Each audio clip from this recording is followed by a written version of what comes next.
Merhaba dostlar, ben Ozan. Bu videoda 30.000 TL altı en iyi laptopları inceleyeceğiz. Baştan belirteyim, her zamanki gibi bu videoda herhangi bir sponsorluk yok. Benim almayacağım, önermediğim hiçbir laptop bu listede olmayacak. O yüzden içiniz rahat olsun. Ve genel anlamıyla şu an için laptop piyasasına baktığımda 20.000 ile 30.000 bandı hem iş, ofis, üniversite için kullanılabilecek, aynı zamanda oyun tarafında da işimizi görecek cihazlar. Ve bu serinin hem 40.000 hem de 50.000 TL altı olan versiyonu da yapmıştım. Onları da kartlara koyacağım veya bu videodan sonra kanaldan izleyebilirsin. Ve laptop alırken satıcılar ve nereden aldığımız çok önemli. Bu laptopların hepsinin güvenilir satın alma linkleri açıklama ve yorumlarda olacak. Oradan rahatlıkla alabilirsin. Ben de zaten test için, inceleme için bir laptop aldığımda oradaki linklerden alıyorum. O yüzden rahatlıkla alabilirsin. Ve serinin devamı, yeni modeller çıktıkça, fiyatlar değiştikçe güncellensin diyorsan alt taraftan beğenip abone olup zili açmayı unutma. Serinin devamı size bağlı ve şu anda laptop fiyatları, özellikle de bu önerdiğim cihazlar gerçekten avantajlı konumda. Çünkü dolar kurundaki yükseliş şu anda fiyatlara henüz yansımadı. Laptop almayı düşünüyorsanız bence hiç ertelemeyin. Vakit kaybetmemekte fayda var. Şimdi alınabilecek en ucuz laptopumuzla başlayalım. Uygun fiyatlı, uzun ömürlü ve kompakt bir laptop istiyorsak MSI Modern 14'ü görüyoruz. i7 12. nesil bir işlemciyi burada görürken 10 çekirdek ve 12 threadlik bir yapıya sahip. Hem günlük kullanım hem de video render için gayet iyi bir işlemci. 16 GB 3200 MHz tek kanal RAM ile gelirken 512 SSD ve 14 inç Full HD IPS bir panel kullanılmış. Hem kasa kalitesi hem de hafiflik, kompaktlık yönünde çok başarılı. 1.4 kilogramlık ağırlığıyla özellikle laptopu sürekli yanımda taşıyorum ve iyi bir işlemci istiyorum, uzun yıllar kullanayım diyorsan MSI Modern 14 gayet mantıklı.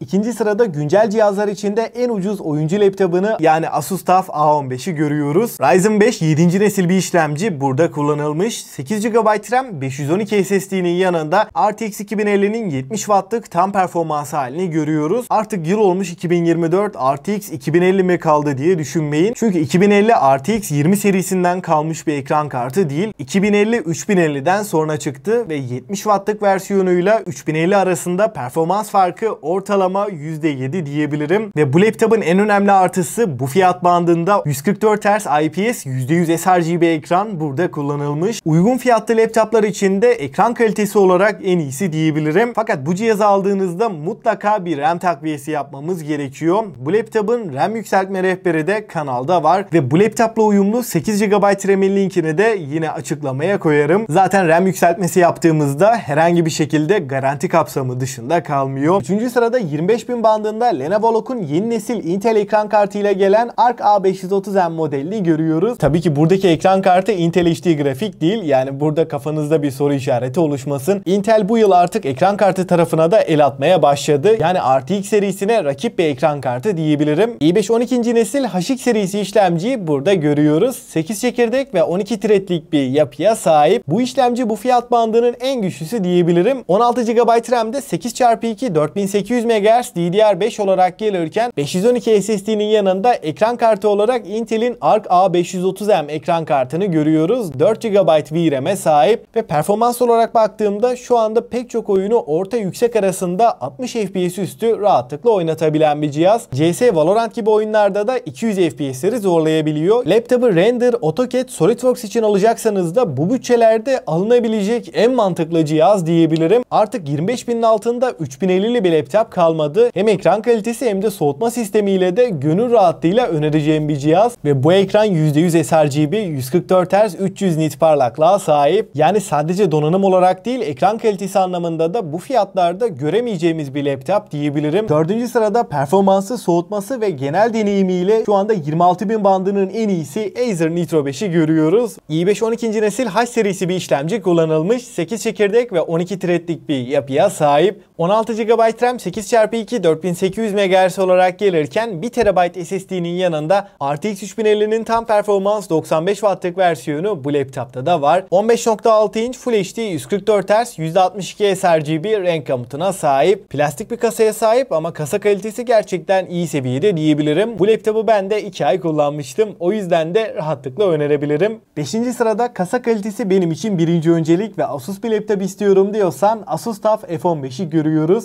i5 12. nesil nesil H serisi 12 çekirdek 16 threadlik bir yapıya sahip. Bu işlemci bu fiyat bandının en güçlüsü diyebilirim. 8 GB RAM DDR4 3200 MHz olarak gelirken 32 GB'a kadar RAM takviyesi yapabiliyoruz. Ve laptop aldıktan sonra kendimiz yükseltme yaptığımızda garanti kapsamı dışında kalmıyor. Burada Asus TUF F15 ile uyumlu RAM'in linkini de açıklama ve yorumlara koyacağım. 512 SSD ile de beraber geliyor. RTX 3050'nin de tam performans 95 Watt'lık versiyonunu görüyoruz. Ekran tarafında da 15.6 inç Full HD IPS 144 Hz bir panel kullanılmış ve 250 nit maksimum parlaklığa ulaşabiliyor. Özellikle bu fiyat bandında bir gaming laptopu oranına gayet yeterli bir ekran. 6. sırada ben laptopu ofis, iş, üniversite, dizi, film izlemek için kullanacağım. Benim için ekran kalitesi ve batarya performansı birinci öncelik diyorsan Huawei'in MateBook D16 modelini görüyoruz. Burada oyuncu laptoplarında da gördüğümüz i5 13. nesil H serisi bir işlemciyle karşılaşıyoruz. Programlama, yazılımla uğraşıyorsanız da bu işlemci gayet yeterliyken 16 GB 8x2 RAM'ler ve 1 TB SSD de bu laptopun en önemli artılarından. Burada ince çerçeveler 15.6 inçlik bir laptop boyutunda 16 inç ekran almamızı sağlıyor. Full HD Plus IPS bir ekran burada kullanılmış. %100 sRGB renk gamutu, %90 ekran kasa oranı ile birlikte bu ekranda video, dizi, film izlemek oldukça keyifli ve parlaklık olarak da yeterli bir ekran. 300 nit maksimum parlaklığa ulaşabiliyor. Renk başarımı, kontrast oranı ve doygunluk tarafında da başarılı bir ekran diyebilirim. Ve Windows 11'in lisanslı olarak geldiğinde söyleyeyim. Tamamen metal kasası, klavye kalitesi olarak da MacBook'lara çok yakın olmasıyla beraber tam olarak fiyat performans kralı MacBook alternatifi diyebilirim. Batarya performansı olarak da bu fiyat bandının en sağlam laptopu. 7. sırada bütçem 30.000 sınırında. Benim için performans kadar ekran ve soğutma sistemi de birinci öncelik diyorsan bu noktada Lenovo Legion 3050 versiyonunu görüyoruz. i5 12. nesil HX serisi işlemci burada kullanılmış. 8 çekirdek ve 12 threadlik bir yapıya sahip. 16 GB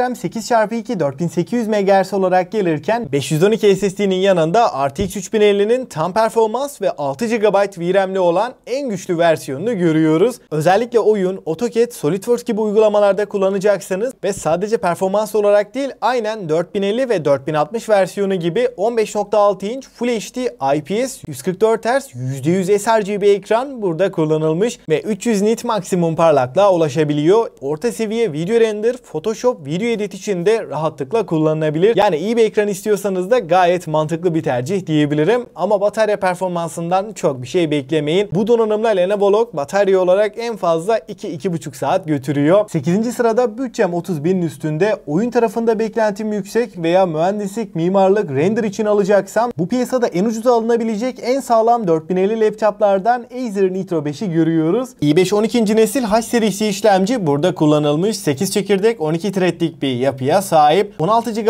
RAM 8x2 DDR5 olarak gelirken 1 TB SSD'nin yanında RTX 4050'nin tam performans 140 Watt'lık versiyonuyla karşılaşıyoruz. RGB klavyesi 144 Hz IPS Full HD ekranıyla 30.000 bandında şu anda en mantıklı laptop diyebilirim. Ama bu fiyatlarda çok kalacağını düşünmüyorum. Çünkü normalde zaten bu laptopun 8 GB RAM'li versiyonu bu fiyatlarda. O yüzden bütçe sınırınız 30.000 bandındaysa rahatlıkla alınabilecek bir cihaz. 32 GB'a kadar RAM, 2 TB'a kadar da depolama takviyesi yapabiliyoruz. Soğutma sistemi ve kasa kalitesiyle de gerçekten beğendiğim bir cihaz. 9. sırada hem 4050'li hem de ince, hafif, yanımda kolay taşıyabileceğim kompakt bir laptop istiyorum. Aynı zamanda %100 sRGB paneliyle Asus VivoBook 16X'i görüyoruz. i5 13. nesil H serisi bir işlemci burada kullanılmış. 16 GB 8x2 5200 MHz DDR5 RAM'lerle gelirken 512 SSD ve RTX 4050'nin 70 Watt'lık versiyonunu görüyoruz. Evet, burada 4050'nin çok güçlü bir versiyonu kullanılmamış. Ama burada 1.8 kilogramlık ağırlık, 18 mm'lik inceliği düşündüğümde 16 inç Full HD Plus 120 Hz ve %100 sRGB ekran buradaki en önemli artı. Özellikle video render, grafik tasarım veya çok yüksek bir oyun beklentim yok ama kompakt, tasarımı güzel, sade bir laptop istiyorum diyorsanız Asus VivoBook çok mantıklı. Fakat şu an sağlam bir indirimde. Normalde 38.000 bandında olan bir laptop. Son sırada 35.000 sınırında 24 GB RAM'i, soğutma sistemi ve işlemci olarak bu 3 noktada en sağlam deneyimi sunan alınabilecek en ucuz 4050 laptopu Lenovo'nun Log modelini görüyoruz.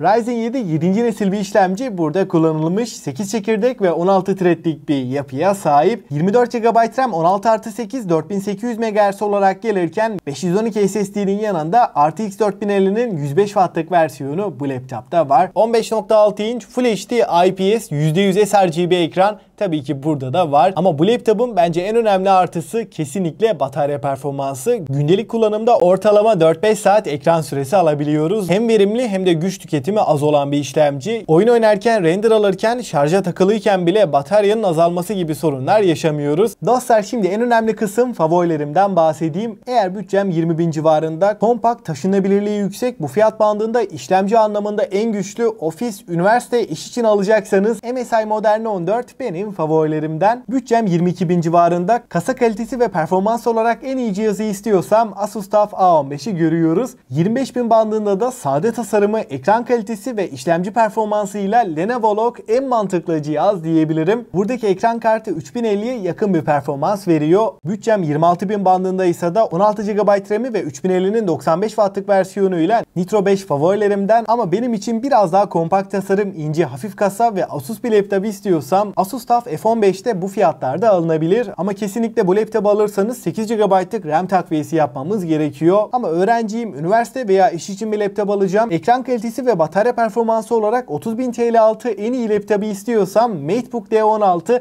en mantıklı seçenek. Ama bu fiyatlarda çok stoğu yok. Alacaksanız ertelememekte fayda var. Bütçe sınırım 30.000 ise hem ekran kalitesi hem performans hem de soğutma anlamında en sağlam 3050 laptop Lenovo Log. Eğer bütçeyi biraz daha arttırabiliyorsam, fiyat performans bir 4050 istiyorsam Acer Nitro 5 de en mantıklı seçenek. Sade tasarımı, işlemcisi, 24 GB RAM'i ve ekran kalitesiyle bütçem 35.000 ise Lenovo Log en iyisi. Grafik tasarım, Photoshop, video render veya mühendislik, isterseniz de oyun için hem kompakt, taşınabilir, aynı zamanda ekran kalitesi yüksek, bataryası da günlük kullanımda 4-5 saat götüren iyi bir laptop istiyorsam Asus VivoBook 16X gaming laptop istemeyenler için bu bütçede en mantıklı seçenek. Ve açıkçası listeye her açıdan baktığımda 20.000 ile 30.000 civarı en iyi laptoplar bunlardı. Eğer bütçeniz bu aralıktaysa bu cihazlar dışında bence başka bir laptopa da bakmayın. Çünkü kronik sorunları olmayan, fiyat, performans, deneyim, bu 4 noktada en sağlam cihazları inceledik. Eğer bütçeniz daha yüksekse önerdiğim laptoplar için ayrı listeler var. Onlara da açıklama ve yorumlara koyacağım. Bu laptopların hepsinin de en ucuz, güvenilir satın alma linkleri açıklama ve yorumlarda var. Oradan rahatlıkla alabilirsin. Aklına takılan bir soru olursa da mutlaka yorumlarda buluşalım. Elimden geldiğince cevaplamaya çalışıyorum. Bu tarz laptop öneri videoları çok fazla araştırma, bir o kadar da emek istiyor. Bu serinin devamı için alt taraftan beğenip abone olup zili açmayı unutma. Destekleriniz benim için çok önemli. Ben Ozan. Sonraki videoya kadar hoşça kalın.